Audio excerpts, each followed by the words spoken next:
your 3rd-year anniversary working at this company, Did you do that yesterday? but I already had a post, so I'm saving it Oh, for okay. Saturday, I guess. Sometimes a lot of people on social media will take a bunch of pictures and then Hmm. save them, but it looks like it's 2 o'clock, so it's time to start streaming on YouTube and Facebook. We're going to start our show, everybody. Thank you so much for watching. Let us know what you think about we're watching on the chat. So excited to have the show today. We got a great group of guests from Esports Circus, actually. So it's going to be a lot of fun. All right. Yep, we are good. Hi, everybody. Welcome to PTZOptics Live.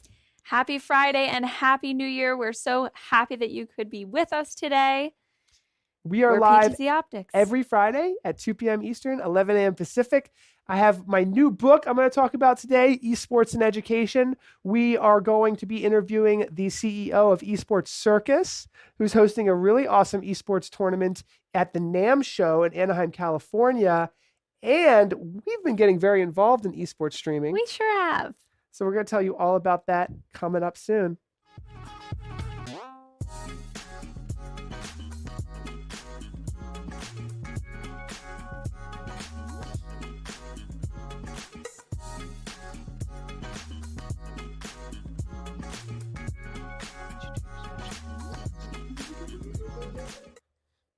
All right, guys, guess who has some special news? I do. I don't know if you guys can notice, but I'm pregnant. So just wanted to share that news with you guys as things are starting to grow and progress. So it's going to be a very exciting spring for my family this year, and I'm excited to share the journey with you guys. Congratulations, Tass. Thank you. Do we know if it's a boy or a girl? It's a girl. Yay! So if you know me personally, I do have a son, so we're very excited to be adding a girl to our family. I have kids as well, and learning about esports has been so interesting, not just because of so many young people playing video games, but because it's starting to integrate into education. And sometimes scary, but I feel like we're starting to get a better understanding of what it's going to mean for our kids and education in the future.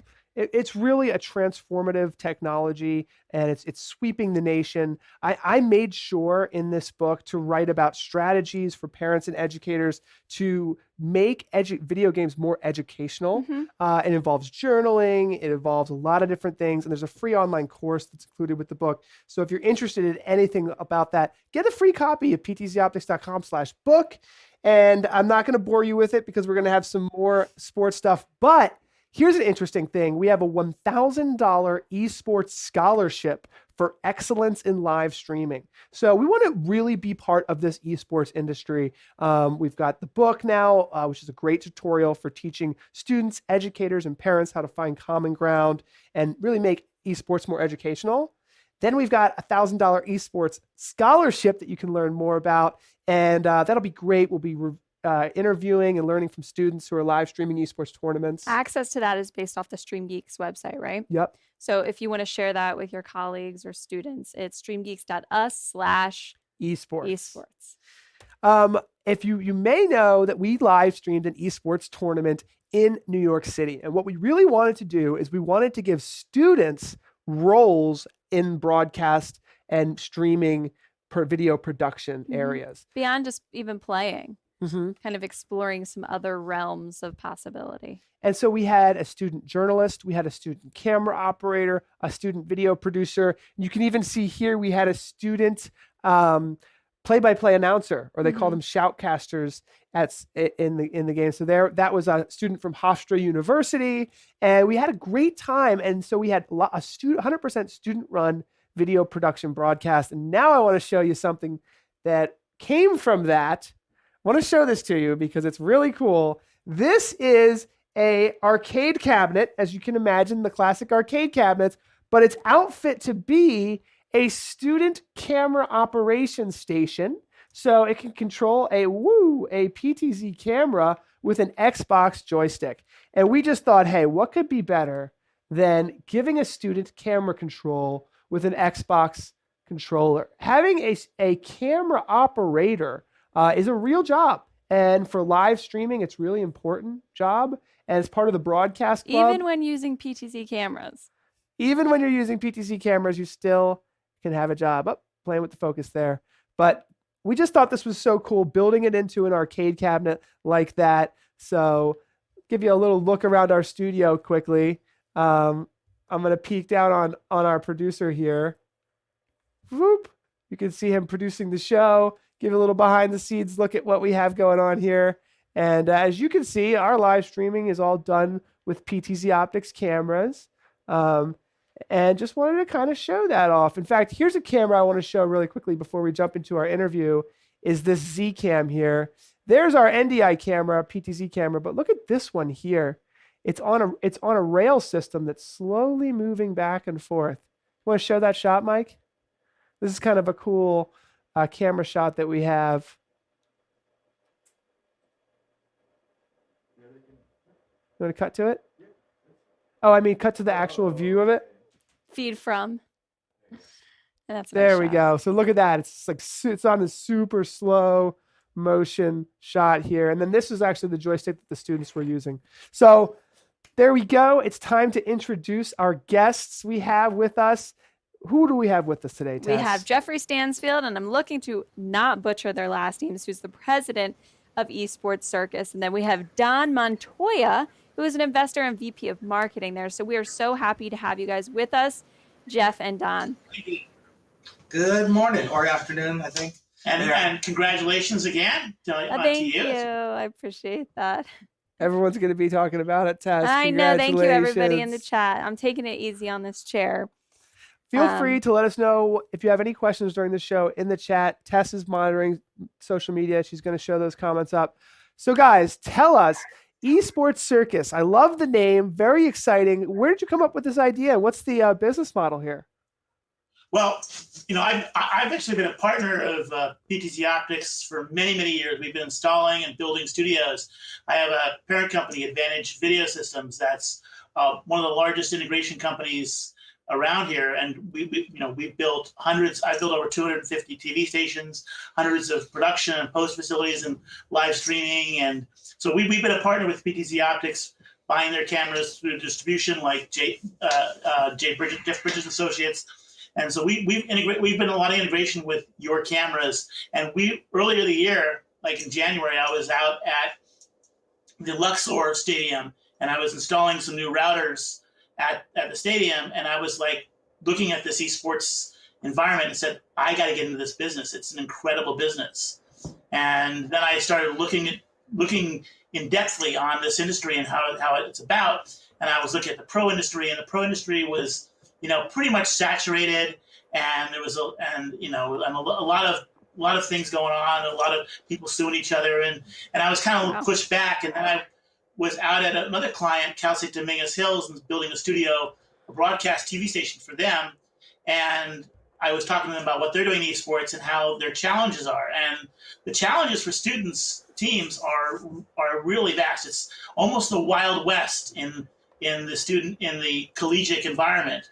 Most of these kids, they have team names, they have T-shirts, but they don't really have a structure yet. Most of these kids are playing in the basement of their college on old computers, or in their dormitories, and they're not really getting out there, being seen by anybody. There's not a lot of advancement for them. And the live streaming that a lot of these kids do, getting on Twitch and Mixer and live streaming, the problem with that is that these are kids, and they create a really toxic environment. A lot of times, there's a lot of bad language, a lot of things are said that are not that are not inclusive to everybody, women and other gender types and stuff like that. So we wanted the idea came to me just to create this environment. Now, I've always been a fantastic entertainer guy. I love to jump out and on stage and stuff like that. So I went to my partner, Don, who is an angel investor, business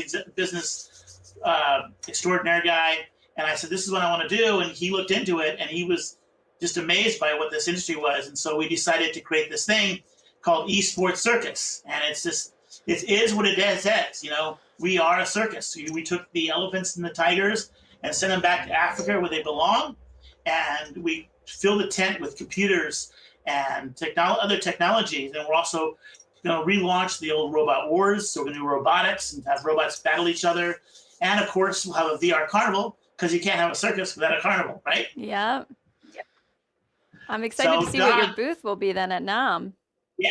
Oh, incredible. I actually have a picture of it. Well, hold on a second.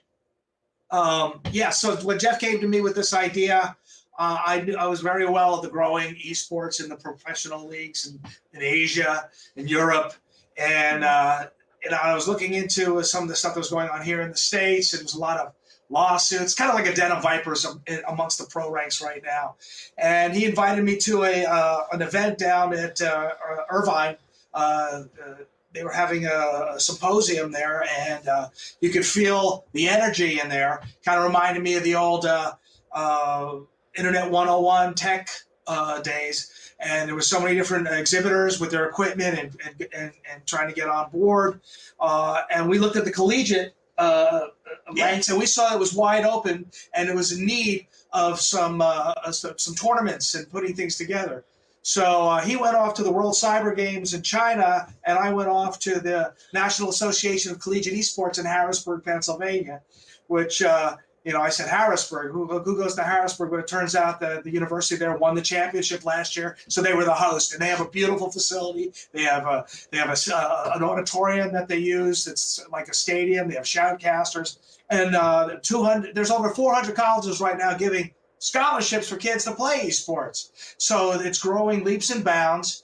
And we hooked up with the NACE and with many of the colleges that were there attending. A lot of them still putting their teams together. They had T-shirts, but they didn't have a team yet. But they were all sponsored by either their athletic department or their computer science department. So that's where we put our heads together, and we created this entity. And we went to NAMM.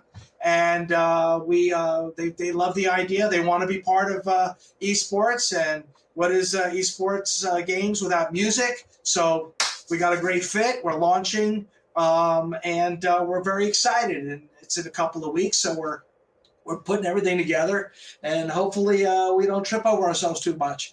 But Jeff was going to bring up our booth for the NAMM. And we got a nice space there. We got 600 square feet to play with. And we're gonna make it bigger. There we go. There you go. So yeah, so that's what it's gonna look like as we have it drawn out, and we have great sponsors, and including PTZOptics. Yep. And we're looking for a few more because we're gonna be live streaming the whole event. So you can see in the center we've got a broadcast control center there, and we're gonna be shooting 3 cameras, a tight and 2 wide. 1 tight and 2 wide shots, or 1 wide shot and 2 tights. And then we have the PTZOptics cameras on all the corners and the left and rights of that, so that we can then, operate those, and we can cover the whole booth. We'll have 10 workstations where we're going to have tournaments. We're going to have 2 tournaments every day, plus we're going to have two sessions of free play every day. And then we have down at the other end over here. Actually, the end over here. It's over there. Yeah. We have the red thing. The red thing is a VR chair. That's going to be a really cool chair. It's going to be a whole VR environment that's going to showcase.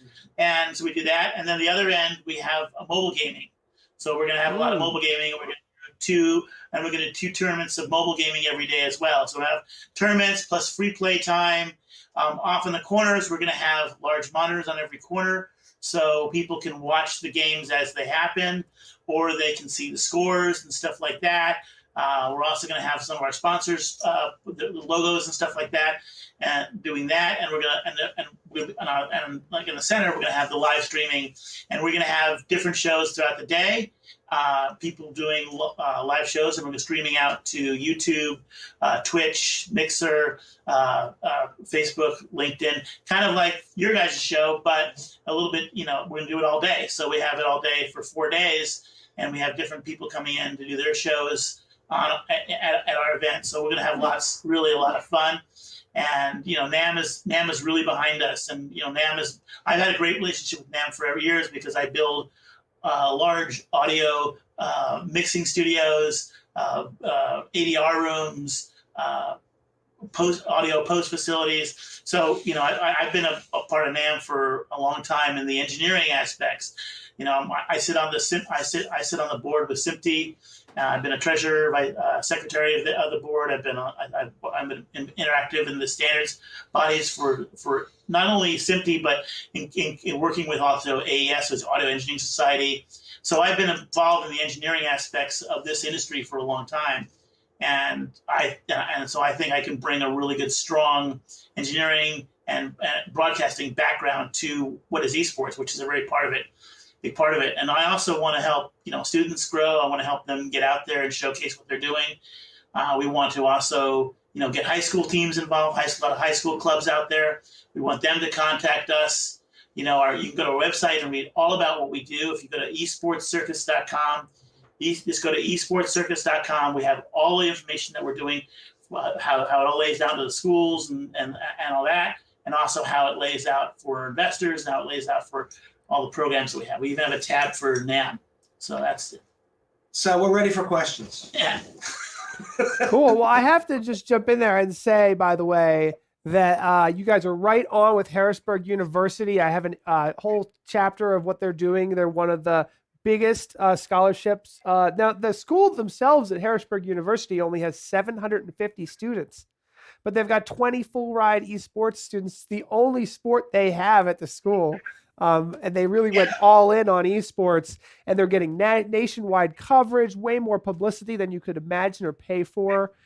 So for a small university, they're going, and the way that the Atlantic reported it is that Harrisburg University is treating esports like Alabama treats football, and the dividends that are coming back on 1,000-fold, and it's absolutely incredible. The other thing I wanted to respond to you, Don, there was about the culture of esports and music. It's very interesting. Now, esports has now passed the value. Well, I should say this: the video game industry is now $140 billion.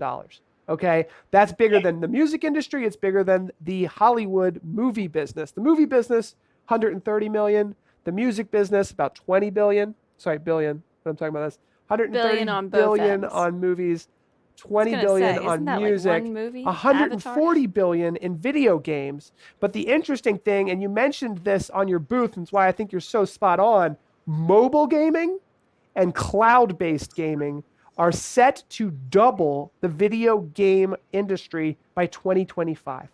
Okay, it's already bigger than movies. It's already done. I mean, if you look at the history of how esports has grown, in 2016, esports was $650 million. In 2008 and 2018, esports was $900 million. At the end of last year, it was this year it's surpassing $1 billion.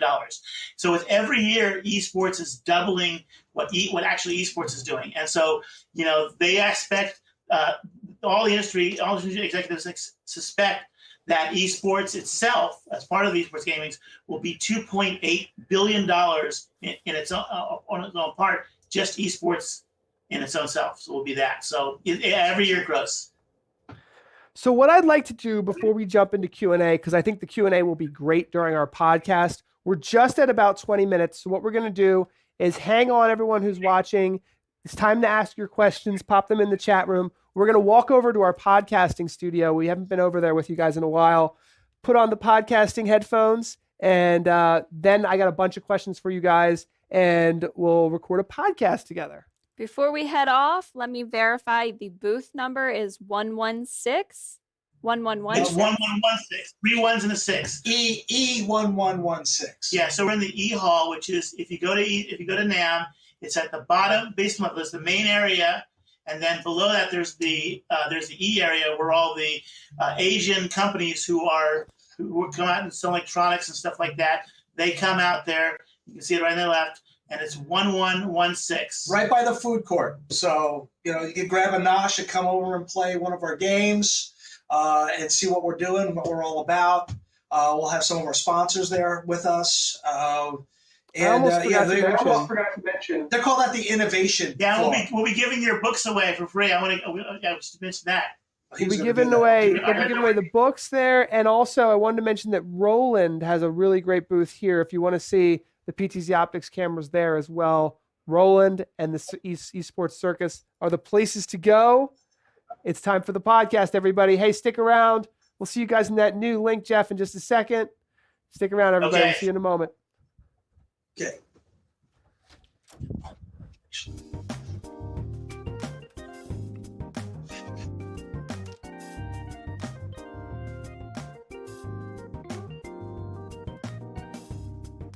Oh, nice.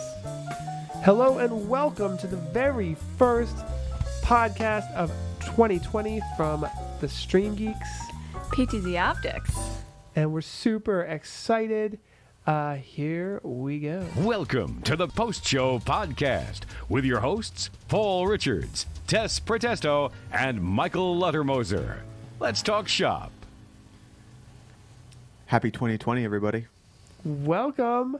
Super excited about this esports industry that we're now all well versed in. Yep.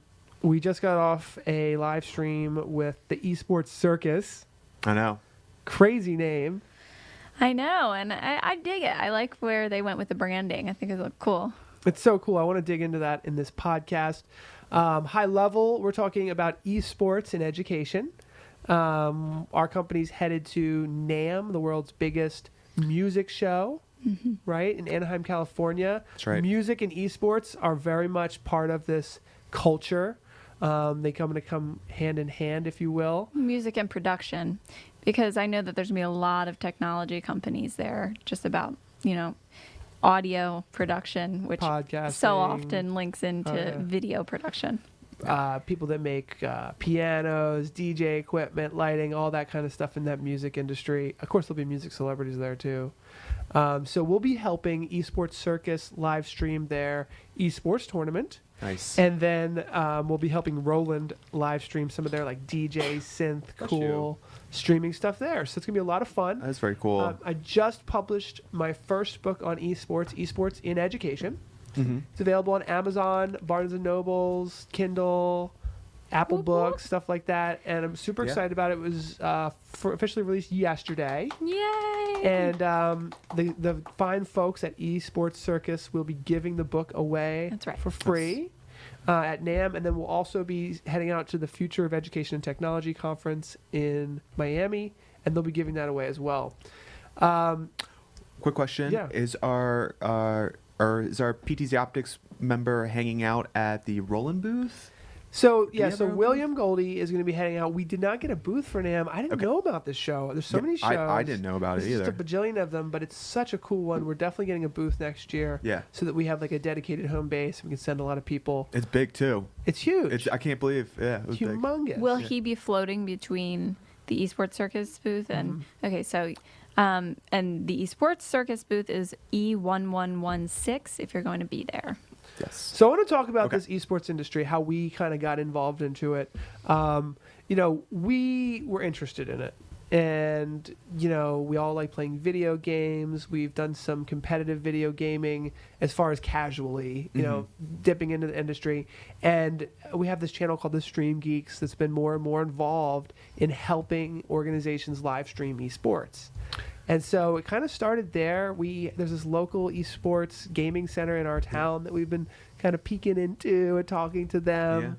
Yeah. More and more, all the technology shows that we go to, Infocom, NAB, the list goes on and on, ISTE, remember that? Yes. All have all of these esports things going on. So we were thinking to ourselves, wow, this is pretty incredible. How can we get involved?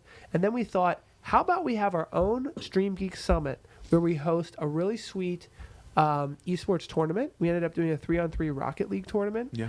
But we wanted to have actual students from high schools operating the video production equipment.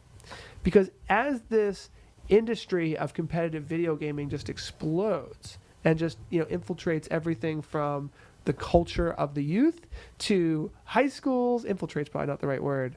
Naturally expands. In a way, because remember the Puma shoes, Yeah. the esports, like even Puma came out with their own like esports. Fortnite's definitely happened quickly. exploding. Yeah. The past 2 years, Fortnite itself generates $2.4 billion in 2019. That's bigger than the esports industry. Yeah.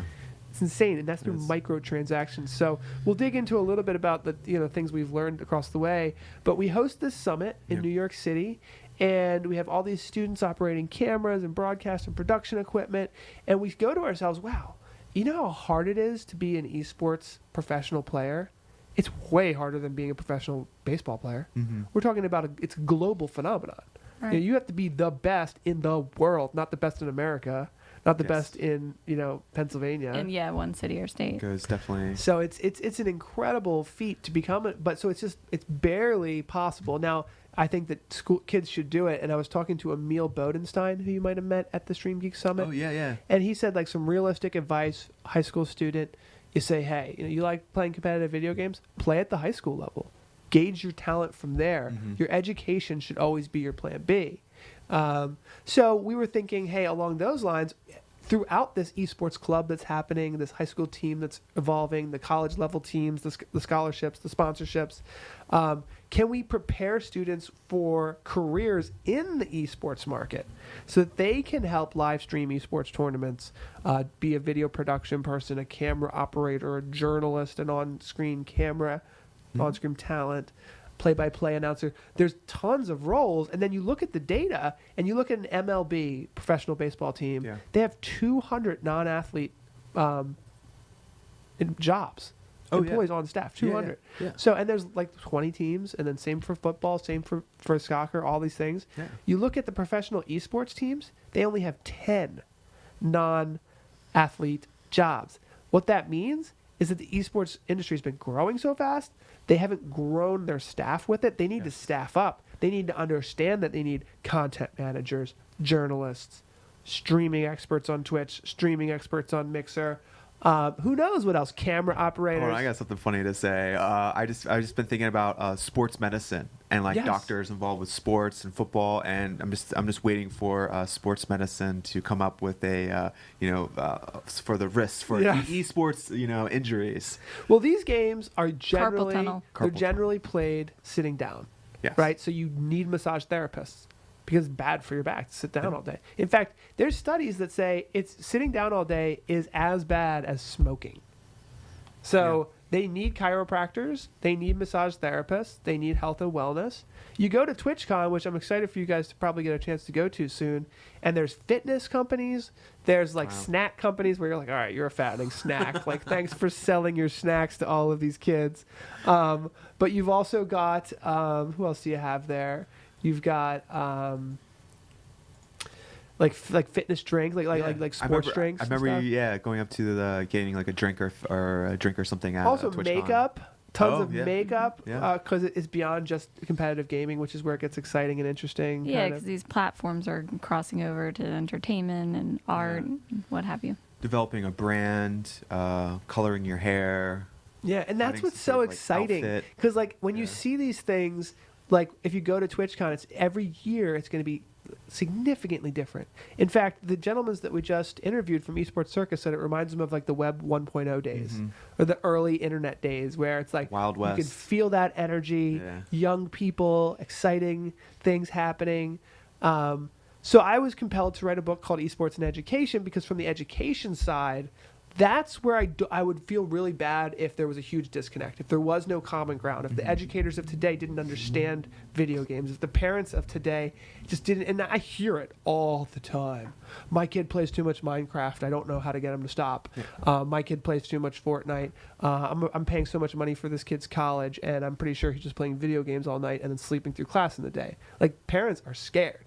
And there's a disconnect because parents are digital migrants, their kids are digital natives. So kids grew up with all this stuff. Their parents are like, this is not healthy. The kids are like, this is the new normal. And it's like, there's a disconnect. So I hoped to help with that, but then also write it in such a way that like the education industry can just up their game.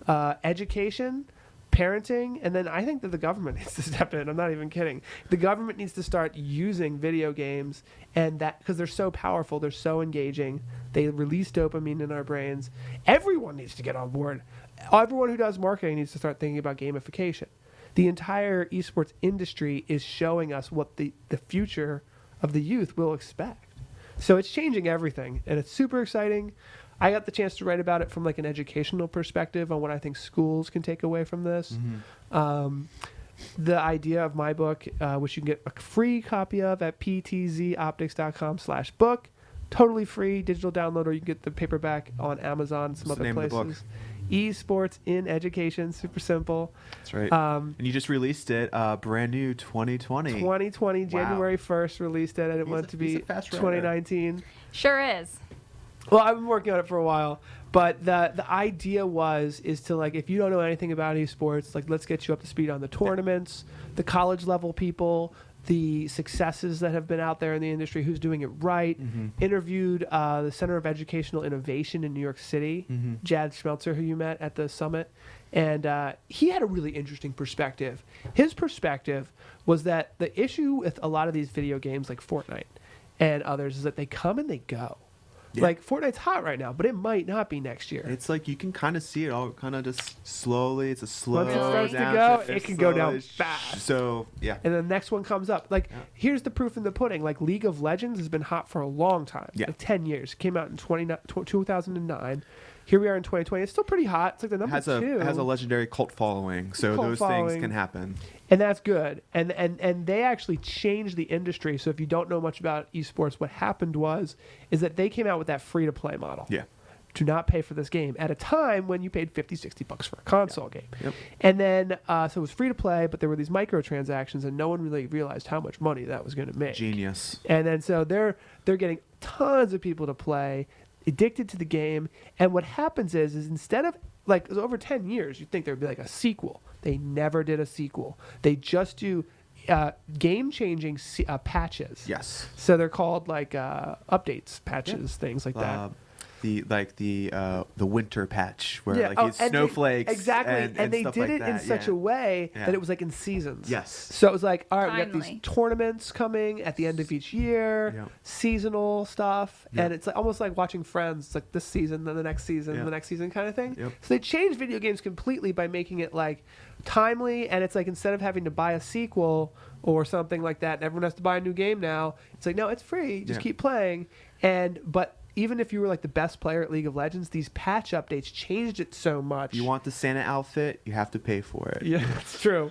And the game was so difficult to win and to master. So you'd think it was really, really difficult. And they gave like no information about how. There's no tutorials or anything. It was like really, really, really tricky to play. And so at the same time, because the League of Legends thing is just like, it's like so crucial to understanding esports, is that like because it was so hard to play, it's the most watched YouTube and Twitch game because so many people figured, if I'm going to get good at this game, I got to watch the best players at the game and see what they're doing. Yeah. And then the best players of the game are making money showing other people. They're turning it into a job. And this whole industry started to grow. So it's like now we've got kids who are good at video games making legit money. Not maybe even skipping college, definitely not getting another job because they're playing video games and getting paid. They love that. And Twitch is now basically incentivizing these kids to play video games, to live stream them, to keep their audiences watching. So they're telling them the hottest tips. It's like just like we do, like calling out people's names, making them feel legit, getting them to subscribe. Yep. And so the whole like League of Legends like helped Twitch grow so much. And so what happened over the past couple years is that League of Legends has been growing, and then finally Fortnite basically trumped them. Yeah. So League of Legends was almost at like 2 billion in microtransactions, not quite. They were like 1 point something or whatever. And then literally when Fortnite popped, League of Legends went down like 600 million. Yeah. And so League of Legends dropped significantly. And then Fortnite hit all new highs of $2.4 billion in microtransactions. So now, and Fortnite's a whole new deal where basically a first-person shooter genre, probably easier to play than League of Legends for sure. Yeah, it was totally designed for a younger generation that like it was too young for League of Legends. So you're gonna see these kids that have grown up with Fortnite. They're gonna eventually they'll get too old for it and they'll like switch to something else. But we don't know. Yeah, what that is it gonna be? Yeah, so like they're it's already interesting hooked. What's gonna happen? Like what's gonna be next? That was actually something that Emil Bodenstein said. He was like, what I would tell kids to do is if you really want to play competitive video games and you really want to do this, choose a game that's not so hot right now. Yeah. Like that's what happened with Ninja. Yep. So Ninja was playing Fortnite at a time when it wasn't popular. And he was actually a professional Halo player. And so he started playing Fortnite. It started to blow up, and his career just launched with it. He just rode it all the way up. He just rode it so long that, and when we're talking about long period of time, we're talking about like 2.5 years here. We're not talking about like a long career. Yeah. Yet he's making millions every year. Who knows how much he made with this Microsoft? Online careers, that's long. It is long, and he's no longer a professional player, but he is the world's most popular streamer. Yeah. So it's very interesting. And the thing that's also interesting in this whole game development market, esports itself is actually kind of small when you look at the video game industry itself. Like the video game industry is 140 billion. Mm-hmm. The esports industry might be 2 billion, might be less. No one's exactly sure how big it is, but it's close to 2 billion. Yeah. And but that 140 billion though, it had 2.4 of that is Fortnite alone, okay? And they have said the reason why it was so successful came down to 3 things. One was accessibility. So it was free to play, and it was on like every platform. Mm-hmm. Right? So it was like you could play it on your phone if you want to. It was like everywhere. The other thing is it's very social. So like you can talk to your friends, you can play with your friends, and I've heard kids who play a lot. I don't play Fortnite, but a lot of them, they play with their friends. Mm-hmm. With their friends from school, whatever. They're on a team, they play. Then the other final thing, which is really interesting, is that it was very streamable and watchable. Yeah. So like I even watched it for the first time while I was writing this book, and I was like, this is kind of freaking fun to watch. This guy's entertaining. He's like cracking jokes. Yeah. I don't really want my son to watch it because he's talking about smoking pot and some other things that maybe not so good for my kids. That's what that kind of genre wants to hear about. They like that. But I'm like, this guy's entertaining. He's funny. He's winning. Mm-hmm. And these Fortnite tournaments are like pretty incredible. Like 100 people get dropped into this island and he's killing them. I mean, it's kind of all about killing, but at the end it's like, oh my gosh, he just beat 100 people and he did it like it was nothing. I can remember he had Drake on as like a guest. Oh, yeah. And it was at the very end, and he had like I think 2 people to beat, and Drake was like, if you win this, I'll pull out like I forget like $1,000 and just like give you like $1,000 right here. And so it got so intense, but he won. He came in first place, and like Drake was like, oh, here you go, man. It's so intense. It's super intense when it gets down to that last winner because it's a battle royale. Absolutely. So that style is pretty awesome. And I'm surprised that no one had done that in the past because no one really did a really sweet. I mean, maybe they did. Maybe I don't know. I can remember the first time I played PUBG, which is called Players Unknown Battlegrounds. It's close to that. And right? It came out actually the same time as Fortnite. And I would describe PUBG as like the adult version of Fortnite, where it's just like more intense and not as cartoony. It's very more realistic. Yeah. Mm-hmm. But I played for the first time, and my hands were like, I was so cold from being so like it's so nervous intense, right? and so intense, and like I was freezing, and Elena was like, oh my god, you're like freezing, my like shaking, and very intense, a lot of fun. So we got to wrap this podcast up. Last thing I'll say is that it was just learning about it so incredible. I would love for anyone to get the book for free. That's why we have it for free. The interesting thing for students is, one is perspective.